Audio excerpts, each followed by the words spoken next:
자, 오늘은 사무엘하 24장 말씀을 가지고 여호와께서 기도를 들으심에 재앙이 그쳤더라 이런 제목으로 말씀 전하도록 하겠습니다. 한번 따라합시다. 여호와께서 기도를 들으심에 재앙이 그쳤더라. 자, 사무엘하 24장을 오늘 이제 제가 설교를 하면 사무엘서가 마무리가 됩니다. 사무엘상부터 했는데요. 그거를 매주 어떤 장은 두세 번, 그리고 어떤 장은 한 번, 이런 식으로 해서 매주 설교를 해서 드디어 이제 마지막 장에 왔습니다. 여러분, 사무엘서에 나오는 중요한 세 사람이 누구죠? 첫째? 사무엘서니까 사무엘의 출생과 죽음의 이야기가 나오죠. 그 다음에 누구예요? 사울왕의 이야기. 사울왕이 어떻게 왕이 됐는지, 또 어떻게 하나님께 버림받았는지 나오죠. 그리고 또 누구예요? 다윗의 이야기가 사무엘 상하에 걸쳐서 이렇게 나오고 있습니다. 오늘 다윗의 인구조사의 내용으로 우리가 사무엘 강의를 이제 마치게 될 텐데요. 설교에 있어서 중요한 거는 뭐냐면, 설교를 듣다 보면 마음에 이제 생각나는 게 있어요. 떠오르는 게 있습니다. 뭔가 자기 생각을 하게 돼요. 그게 중요한 것입니다. 마치 말씀이 이렇게 엑스레이 선 같이 이렇게 우리 몸 안을 비추는 것처럼 말씀을 들으면 뭔가 찔림이 있고 또 뭔가 생각나는 게 있는데, 그것을 여러분들이 중요하게 받아들이셔야 됩니다. 오늘 이 사무엘상, 사무엘하 이걸 마무리하면서 하나님이 각자에게 주시는 깨달음과 은혜가 함께 하시기를 주님의 이름으로 축원합니다. 본문은 두 가지 부분으로 되어 있는데요. 첫째는 다윗의 인구조사입니다. 한번 따라합시다. 다윗의 인구조사.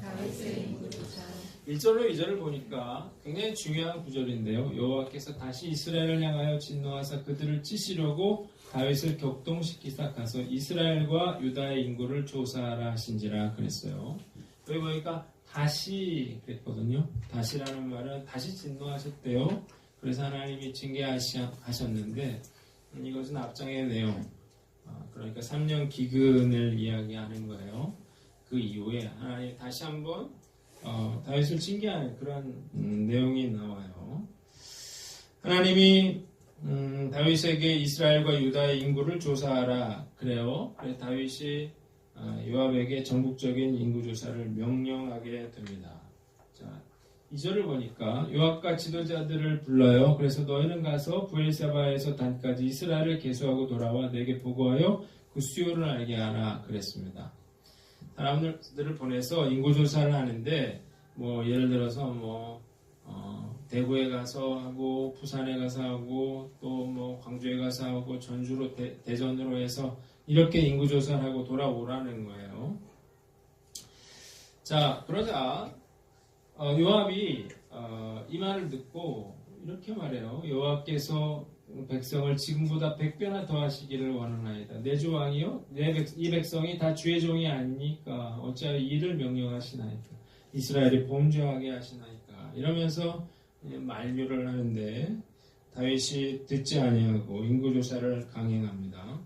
그래서 요압과 사령관들이 전국을 돌면서 인구조사를 하고 9달 20날 만에 돌아와서 이렇게 보고를 해요. 구절을 보니까 이스라엘에서 칼을 빼는 담대한 자가 80만 명이요 유다 사람이 50만 명이라는 거예요. 본문을 우리가 묵상하면서 두 가지 의문점이 생겨요. 다윗이 인구조사를 해서 하나님의 징계를 받는데요. 그러면 첫 번째로 그 인구조사가 왜 잘못이냐 하는 거예요. 왜 잘못이냐? 왜 인구조사가 죄가 되느냐 하는 거예요. 여러분, 인구조사가 잘못된 건가요? 그건 아니에요. 민수기가 무슨 뜻이죠? 백성들의 숫자를 셌다, 그런 뜻이에요. 그래서 영어로 말하면 numbers가 되는데, 이 하나님께서 출애굽기 30장에 보면 또 성전세를 걷도록 하기 위해서 인구조사를 시킵니다. 그러니까 뭐 인구조사 자체가 잘못된 건 아니었어요. 자, 그런데 다윗의 인구조사가 문제인 것은 뭐냐면 이 당시에 그 고대 왕들이 인구조사를 실시하는 데는 두 가지 이유가 있었습니다. 하나는 세금을 많이 걷기 위해서고, 그리고 또 하나는 군사들의 숫자를 파악하기 위해서 인구조사를 하는 건데요. 자, 이게 이제 다윗에게 문제가 되는 것은 진짜 이유가 있었기 때문입니다. 진짜 이유가 첫 번째로 인구조사를 통해서 자신의 세를 과시하려고 했기 때문이에요. 나라가 번영했어요. 그러자 마음속에 교만한 마음이 들었어요. 이걸 자랑하고 싶은 마음이 있었습니다. 그래서 이거 인구조사를 통해서 사람들에게 이걸 알리고 싶은 그런 마음이 있었다는 것입니다. 두 번째는요, 이것이 하나님의 통치권에 대한 그런 도전이었다는 거예요. 그러니까 이스라엘은 왕정국가가 아니라 신정국가였거든요. 그러니까 하나님이 다스리는 그런 나라예요. 나라가 부강해져도 하나님이 하신 그런 일이죠. 그런데 다윗은요, 자신을 드러내고 싶은 그런 마음으로 인구조사를 했는데, 이것은 신정 통치국가인 이 하나님께 도전하는 그런 행위였다는 것입니다. 세 번째로 하나님보다 자신의 군대를 더 의지하려는 그런 마음 때문이었어요. 이 군사력을 확인하면서 이만한 군사가 있으니까 내가 안심할 수 있겠다, 이런 마음들 때문에 인구조사를 했고, 그래서 이것이 하나님 보시기에 죄가 되는 것이었다고 하는 것입니다. 자, 여러분들이 또 하나 아셔야 되는 게 뭐냐면, 자, 오늘 본문을 보면 왜 하나님이 다윗에게 인구조사를 하라고 했느냐는 거예요. 자, 여기 보세요. 여기 보니까 여호와께서 어떻게 했어요? 진노하셔서 그들을 치시려고 다윗을 격동시켜서 인구를 조사하라고 했거든요. 그럼 인구조사를 하게 한 분은 누구예요? 하나님이잖아요. 하나님이 인구조사를 하라 그랬는데 다윗이 인구조사를 했더니 징계했다. 이게 말이 안 되잖아요. 이걸 우리가 어떻게 해석을 해야 되느냐고 하는 거예요. 자, 여러분 한번 제가 여쭤볼게요. 하나님은 우리로 하여금 죄짓게 한 다음에 징계하는 분이십니까? 죄짓게 하고 우리를 버려요? 그거 아니죠. 자, 여러분이 생각해 보세요. 내가 죄를 지을 때 내가 죄를 짓는 것입니까? 하나님이 나로 하여금 죄를 짓게 만드는 겁니까? 내가 하나님이 그러는 거예요? 내가 죄 짓는 거죠. 자, 그런데 왜 하나님이 이렇게 말씀하셨는가? 이거는 우리가 뭐 자녀를 키워본 분들은 쉽게 알 수 있는 건데요.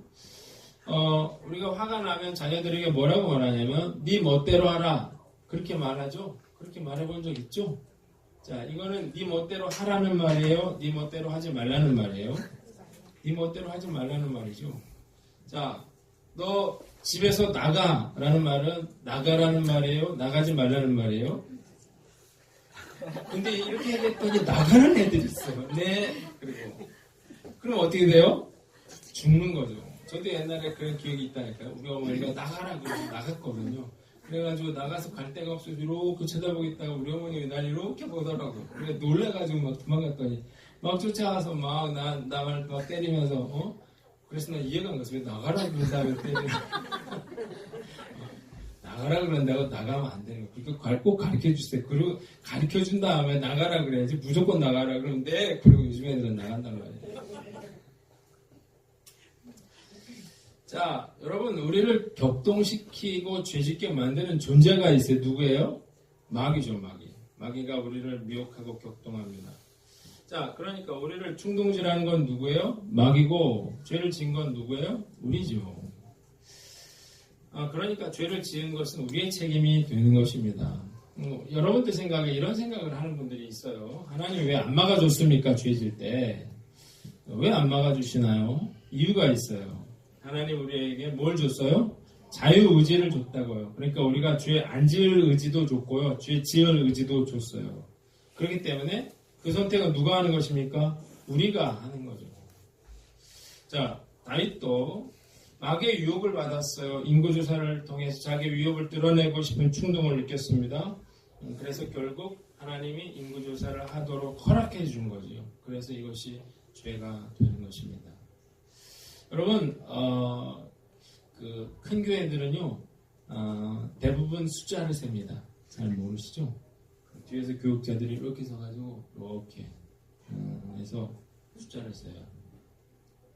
그래가지고 그걸 이제 보고하게 돼 있습니다. 그래서 그걸 보고 뭐 성도가 줄었네 늘었네 이제 이러거든요. 그런데 이게 이제 한국 교회에서는 이제 좀 이렇게 헛뻥이 좀 심해가지고 이 그 교회에서 말하는 숫자대로 이렇게 믿으면 안 됩니다. 뭐 한 1000명쯤 된다 그러는데 실제로 가보면 한 500명 뭐 이렇게 되는 경우가 이제 많거든요. 어떤 교회가 그런 교회가 있었어요. 홈페이지에다가 그 주 예배 참석한 인원수를 매주 올리는 그런 교회가 있었습니다. 근데 저도 깜짝 놀랐는데 한 뭐 4,000명으로 시작했나 3,000명으로 시작했나. 그런데 그게 점점 올라가더니 10,000명 넘어가고 그리고 20,000명을 넘어가는 걸 제가 봤어요. 어마어마한 거죠. 출석이 20,000명이다. 그런데 결국 그 목사님이 뭐 성추문 이런 거에 연루가 돼가지고 이제 그 교회에서 물러나게 됐는데 이것이 그 문제가 되는 것은 뭐냐면 이것이 그 목회자의 능력을 자랑하고 그 교회의 교세를 자랑하는 것이 될 수 있기 때문입니다. 여러분, 그러나 우리가 착각하지 말아야 되는 것은 교회를 부흥시킨 것이 목회자의 능력인가요? 하나님의 은혜인가요? 하나님이 하신 일이죠. 그렇기 때문에 만약 자신의 능력을 과시하기 위해서 성도들의 숫자를 센다 그러면 그것은 하나님이 기뻐하시지 않는 일이다 라는 사실을 알아야 됩니다. 우리 교회도 숫자를 셉니다. 근데 우리 교회는 안 나온 사람 숫자를 셉니다. 누가 안 나왔나 그걸 보고 있어요 제가. 근데 나중에 그 안 나온 사람 조언을 하든지 뭐 이렇게 할 거 아니겠어요. 한번 따라합시다. 겸손하라. 자, 교만은 멸망의 선봉이라고 했습니다. 여러분, 교만하면 하나님이 낮추십니다. 인생에 뭐 여러 가지 위기가 있어요. 어려움이 있는데요. 어떤 사람들은 재정의 위기가 가장 힘들다 그래요. 돈 때문에 고생해 본 사람은요, 정말 그 돈을 두려워하는 그런 마음이 있어요. 고통당해보지 않은 사람은 돈의 무서움을 모른다 그렇게 말해요. 돈 재정적인 그런 어려움이 얼마나 큰 고통인지 몰라요. 또 어떤 사람은 자식의 문제가 가장 힘들다고 말합니다. 근데 당해보니까 돈도 아니고 자식이 속세니까 정말로 지옥이더라. 틀린 말이 아니죠. 자식이 참 중요하죠. 어떤 사람은 다 필요 없고 건강이 제일 중요하다 그렇게 말해요. 뭐 다 무슨 소용이 있느냐, 건강을 잃으면 아무것도 의미가 없다 이렇게 말하는데요. 다 맞는 말 같아요. 그러나요? 정말 위기는요, 평안해져서 교만해지는 것입니다. 우리가 다윗의 인생을 쫙 봤잖아요. 다윗의 인생을. 여러분, 다윗의 인생 가운데 가장 큰 위기는 뭐였나요? 사건은 바세바 사건이었죠. 그리고 이 인구조사의 사건인데요. 바세바의 사건은 언제 일어났어요? 가장 번영할 때, 가장 모든 그런 나라들이 무릎을 꿇을 때, 그때 바세바 사건이 일어났다는 사실을 우리가 알아야 합니다. 다윗이 블레셋에서 도망다니면서 수염에 침을 흘리고 막 목숨을 구걸하고 다닐 때, 그때가 위기가 아니었다는 거예요. 진짜 위기는 그가 이 모든 것을 다 갖추고 평안함을 누리고 번성하게 돼서 그가 교만해져서 그가 당한 그러한 위기라고 하는 것입니다. 다윗은 잘 나갈 때 정욕을 다스리지 못해서 우리아의 아내를 빼앗았습니다. 그리고 교만해져서 하나님의 권한에 도전했어요. 그래서 우리가 뭘 알아야 되냐면 우리가 내 마음을 다스리지 못한다면, 내가 겸손으로 내 마음을 지키지 못한다면 오히려 그 성공이, 축복이 화가 될 수 있다고 하는 것입니다. 나는 어떤가 스스로 살펴보고 늘 겸손한 저와 여러분들 되시기를 주님의 이름으로 축원합니다. 두 번째는 깨어 있어라 하는 것입니다. 한번 따라합시다. 늘 깨어 있으라. 여러분, 우리가 힘들고 어려울 때요, 우리 마음 가운데 뭐가 생겨요? 하나님을 원망하는 마음이 생겨요. 하나님 왜 이렇게 하십니까? 왜 이렇게 나에게 어려움을 주십니까? 왜 기도를 응답하시지 않습니까? 그런 마음이 생겨요. 자, 하나님이 이거 좀 해주세요. 뭐 이런 기도 좀 살려주세요. 이런 기도를 하게 됩니다. 이게요, 힘든 것 같지만요, 우리를 깨어있게 만드는 것입니다. 자, 왜 그러냐면, 내가 힘드니까요. 그러니까 하나님께 매달릴 수밖에 없는 거거든요. 그러면 기도를 하는 두 가지 이유가 있어요. 우리가 기도를 왜 해요? 하나님께 우리 필요한 것들을 구하는, 간구하는 기도를 우리가 합니다. 또 하나 중요한 이유가 있는데요. 여러분 어려운 일 당하잖아요. 재정적으로 힘들잖아요. 정말 질병 때문에 여러분들이 괴롭잖아요. 그러면 여러분 잠을 잘 수가 없어요. 불안해서. 자다가 자꾸 깬다니까요. 그리고 너무 불안하기 때문에 기도하지 않고는 살 수가 없어요. 그래서 기도하는 것입니다. 기도하면 마음에 좀 평안을 얻기 때문에, 그래서 기도할 수밖에 없는 거거든요. 그게 이제 기도하는 이유인데, 이런 오히려 고난과 어려움이요, 우리를 망하지 않게 한다는 사실을 믿으시기를 바랍니다. 더 하나님께 가까이 나아가게 하는 거예요. 우리가 세상이 주는 그러한 즐거움에 빠지지 않도록 늘 깨어 있도록 그렇게 만들어 주는 것입니다. 북해에서요, 청어잡이를 하는데요, 이 냉장고 시설이 없을 때 이 청어를 접은 사람들의 고민은 뭐였냐면, 이 청어를 어떻게 살려서 영국까지 싣고 가느냐, 거기에 이제 이 고민이 있었어요. 왜냐하면 사른 고기를 팔 때 더 많은 그러한 돈을 받을 수 있기 때문이죠. 그런데 이제 싣고 가다 보면 이제 청어가 다 죽어버리는 거예요. 그런데 어떤 한 어부가 그 어부는 살아있는 그런 청어를 싣고 와서 팔아서 좋은 값을 받는 것입니다. 그래서 물어봐서 어떻게 당신은 이 청어가 죽지 않도록 그렇게 살아있는 채로 가져왔느냐, 그렇게 얘기를 했는데, 물어봤더니 대답을 안 해주는 거예요. 자꾸 물어봤더니 이제 그분이 그 비밀을 털어놨어요. 나는 그 청어대 안에 거기다가 메기를 집어넣는다. 그랬더니 깜짝 놀라서, 그러면 메기가 청어를 잡아먹잖아요. 그랬더니 한두 마리밖에 잡아먹지 못한다는 거예요. 메기를 집어넣으면 청어들이 막 돌아다니면서 결국 절대 죽지 않는다는 거예요. 자, 우리가 오히려요, 마음이 평안해지고 아무 걱정이 없다 그러면요, 그러면 제일 먼저 하게 되는 건 뭐 재밌는 일이 없나, 놀러 갈 데 없나, 사 먹을 게 없나, 그런 생각을 하게 되는 것이죠. 그러면서 중요한 건 뭐냐면 자꾸 하나님에 대한 생각을 잊어버린다는 것입니다. 자꾸 우리가 세상의 것에 마음을 빼앗겨서 우리가 하나님을 잊어버린다는 것, 신앙적인 것들을 자꾸 우리가 멀리하게 되고 잊어버리게 되고 중요하지 않게 생각하는 건데요.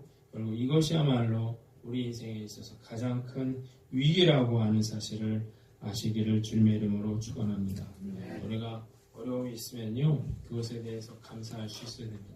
내가 이런 재정적인 어려움이 있습니까? 그것 때문에 내가 하나님 붙잡고 있는 거예요. 여러분들을 힘들게 하는 그 자녀의 문제 있습니까? 그거 없었으면 여러분 기도 안 할 거 아니에요. 우리가 진짜 인생의 위기는 자식도 아니고 재정도 아니고 건강도 아니고 내가 이 세상의 것에 마음을 빼앗기는 것이라는 사실을 깨닫고 늘 깨어있는 저와 여러분들 되시기를 주님의 이름으로 축원합니다. 두 번째 부분은 다윗에 대한 하나님의 징계입니다. 한번 따라합시다. 다윗에 대한 하나님의 징계. 자, 그래서 징계를 받게 됩니다. 그런데 여기 보니까 재밌는 게 있어요. 다윗이 이제 회개를 하게 되는데 양심의 가책을 느끼게 됩니다. 10절을 보니까 백성을 조사를 한 후에 마음에 자책하고 다윗이 여호와께 아뢰되 내가 이를 행함으로 큰 죄를 범하였나이다. 이제 간구하옵나니 종의 죄를 사하여 주옵소서. 내가 심히 미련하게 행하였다. 이상하잖아요. 병력을 조사를 했어요. 그랬더니 몇 명이 나왔어요? 80만 명, 50만 명. 합하면 얼마예요? 130만 명. 여러분, 우리나라 군인 수가 몇 명인가요? 60만. 네, 62만 5천 명이래요. 근데 여기 지금 합해서 130만 명이면 어마어마한 숫자 아니겠어요? 그 나라가. 우리나라도 65만 5천이라는데. 그럼 좋아야 되는 거 아닌가요? 근데 여기 보니까 조사한 후에 마음에 자책을 했대요. 그리고 내가 심히 미련하게 해놨다. 이런 이야기를 했어요. 그 이유가 무엇인가요? 그의 마음 가운데 양심이 작동했기 때문입니다. 여러분, 죄를 지을 때는 잘 모르지만요, 우리가 죄를 짓고 나면요, 우리 마음 가운데 그런 마음이 생겨요. 이거 잘못했구나. 이런 생각이 드는 거예요. 유혹에 못 이겨서 내가 물건을 훔쳤어요. 그러면요, 마음에 뭐가 생겨요? 자책감이 생겨요. 그래서 어떤 마음이 들면, 이걸 다시 돌려줘야 되겠다. 돌려주고 싶은 그런 마음을 갖게 돼요. 그건 왜 그래요? 마음이 불편하기 때문입니다. 여러분, 우리가 하나님의 형상으로 지음받았다고 하는 말은 우리가 하나님이 우리에게 주신 양심이 있기 때문이에요. 우리가 그래서 뭔가 잘못을 하잖아요. 죄를 짓잖아요. 그럼 우리 마음 가운데 불편함이 있어요. 누구를 막 비판했어요. 그러고 나면 내가 잘못했구나. 그런 마음이 든다니까요.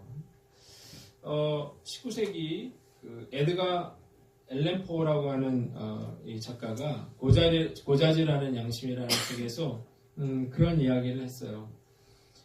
주인공이 사람을 죽였습니다. 자기 집 지하실에 묻었습니다. 그런데 묻고 난 후부터 이상하게 죽은 사람의 심장 소리가 들리는 거예요. 두근두근 하면서. 이제 귀를 막아도 잠을 자도 계속해서 그 섬뜩한 그러한 고동치는 심장 소리가 들리는데요. 마침내 그는 뭘 알았냐면 그 소리가 지하실에서 울려나오는 소리가 아니라 자신의 심장에서 울려나오는 자기의 심장 소리라고 하는 사실을 그는 깨달았습니다. 이건 뭘 보여줍니까? 죄를 지었을 때 그 죄책감에 피할 수 없는 그러한 고통을 묘사한 것입니다. 양심이라고 하는 말은 헬라어로 쉬네이데시스라는 말인데요. 쉬라는 말은 함께라는 뜻이고 네이데시스라는 말은 본다는 뜻입니다. 그러니까 누가 봐요? 나밖에 없는데 내 양심이, 내 자아의식이 본다고 하는 거예요. 그래서 제가 다른 사람을 다 속일 수는 있어요. 아무도 보지 않았어요.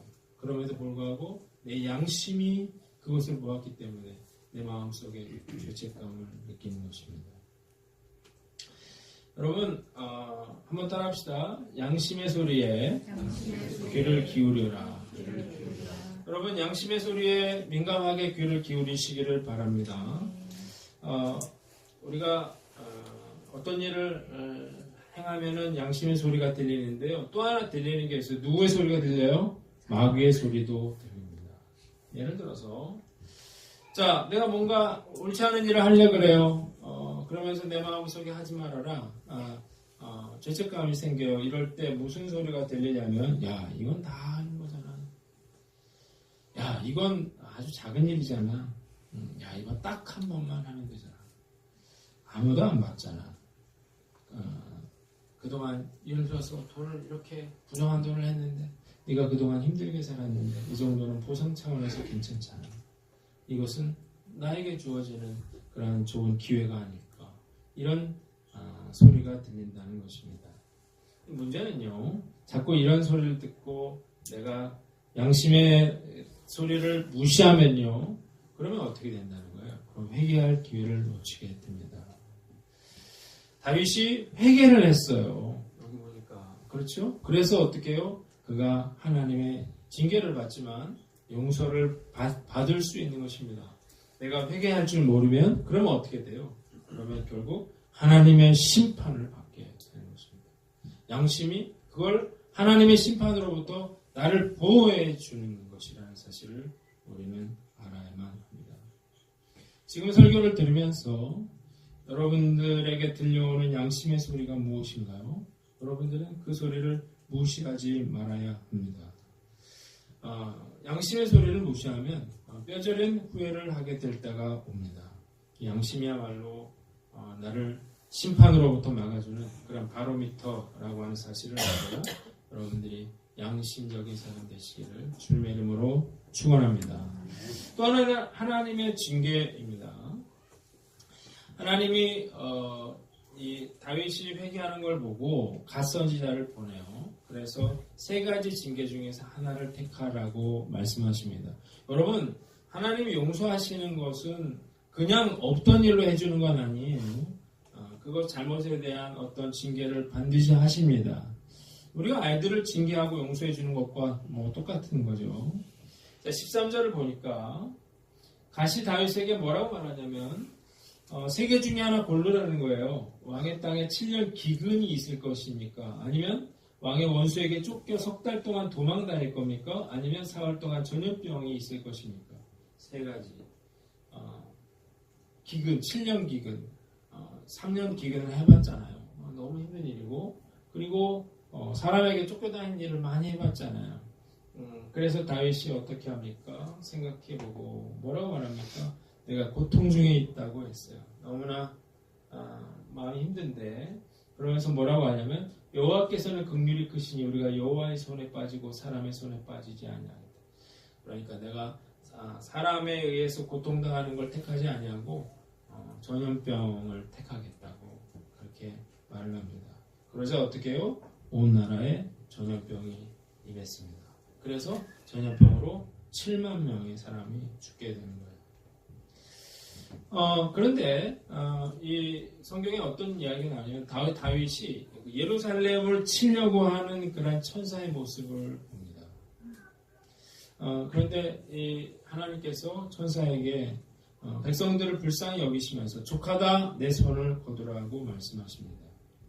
자, 이때 다윗의 눈이 열리면서 여호와의 사자가 여부스 사람 아리우나의 타작 마당 곁에 있는 것을 보게 돼요. 그리고 다윗이 탄원하면서 이렇게 간증을 해요. 나는 범죄하였고 악을 행하였거니와 이 악무리는 무엇을 행하였나이까 청하건대 주의 손으로 나와 내 아버지의 집을 치소서. 이게 다윗이 위대한 그런 점이죠. 다윗이 뭐라고 말해요? 백성들은 아무 죄가 없다는 거예요. 내가 잘못이니까 나와 내 집에 내 집을 쳐달라고 그렇게 그가 호소하고 있는 것입니다. 자, 이 다윗의 회개를 하나님이 들으시고 갓 선지자를 보내십니다. 그래서 그 회복의 길을 열어주시는 거예요. 징계가 끝이 나게 되는데요. 자, 갓 선지자가 찾아와서 뭐라고 말합니까? 18절을 보니까 이날에 갓이 다윗에게 이르러 그에게 아르되 올라가서 여부스 사람 아리오나의 타작 마당에서 여호와를 위하여 제단을 쌓으소서. 자, 하나님이 말씀하신 재앙이 그칠 수 있는 방법은 뭐예요? 아라오나의 타작 마당에서 예배를 드려라는 거예요. 단을 쌓으라고 하는 것입니다. 자, 그래서 다윗이 이제 아라오나의 타작 마당으로 찾아가게 됩니다. 자, 그러자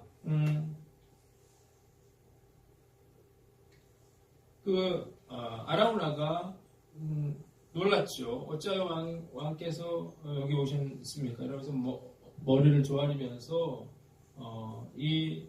어떻게 오셨습니까? 그러니까 이걸 내가 너의 타작마당을 내가 사서 제사를 드리겠다 그렇게 말을 해요. 자, 그러자 아라우나가 뭐라고 말해요? 그 모든 걸 다 드리겠다는 거예요. 그러니까 다윗이 뭐라고 말합니까? 이것들을 내가 그냥 얻지 아니하고 너에게 값을 주고 이 타작마당을 사겠다고 말합니다. 자, 그래서요 다윗이 이 제사를 드리게 되는데 제사를 드렸더니 하나님이 그 땅을 위한 기도를 들으심에 이스라엘에게 내리는 재앙이 그쳤다고 말하고 있습니다. 자, 본문을 통해서 우리가 알 수 있는 교훈은요, 첫째로 죄를 인정하고 즉시 회개하라는 것입니다. 한번 따라합시다. 죄를 인정하고 즉시 회개하라. 저는 다윗의 이야기를 쫙 보면서요, 다윗이 참 실수도 많고 또 잘못도 많이 한, 죄도 많이 지은 그런 사람이구나, 우리 같은 그런 사람이구나 하는 생각을 하게 됩니다. 그런데 하나님은 다윗에게 뭐라고 말하냐면 내 마음에 합한 자라고 그렇게 말씀을 하십니다. 왜 하나님이 그렇게 다윗을 사랑하셨는가?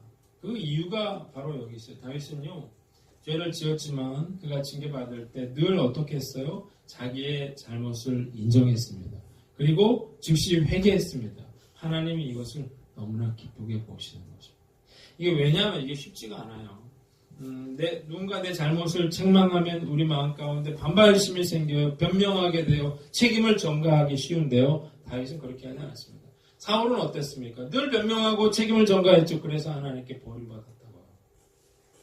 제가 말씀을 보면서 우리가 뭐 죄를 안 지을 수는 없겠죠. 중요한 건 우리 마음 가운데 어떤 가책을 느끼거나 우리 마음 가운데 뭐 잘못한 것이 있으면 어떻게 하라는 것입니까? 잘못을 인정하고 그리고 즉시 회개하라는 것입니다. 그러면 하나님은 우리의 기도를 들으시고 우리를 용서하시고 그리고 변함없는 사랑으로 우리를 사랑해 주는 것입니다. 여러분, 모든 것이 습관입니다. 다윗은 이런 좋은 습관이 있었던 것 같아요. 늘 자신의 죄를 인정하고 그리고 회개하는 습관이 있었어요.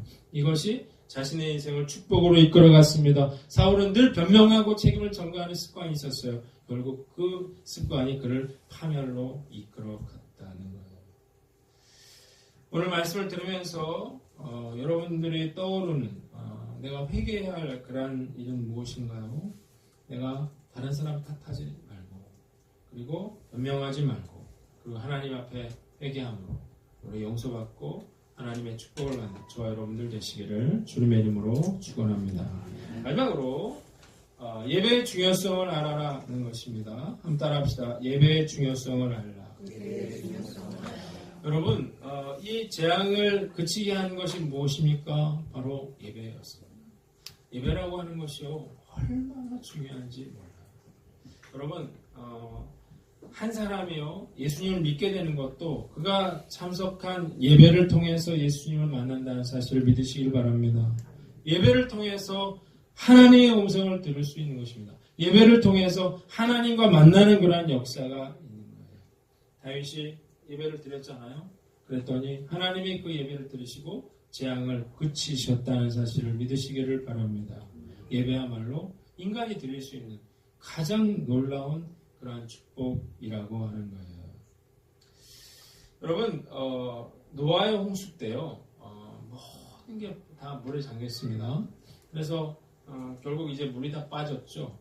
그래서 노아가 이제 밖으로 나왔더니 세상은 참혹한 그런 시신과 황폐화가 되어 있는 그런 상황이었어요. 바로 이때 이 노아가 가장 먼저 한 일은 무엇인가요? 하나님 앞에 제단을 쌓는 일이었습니다. 예배를 드리는 일이었습니다.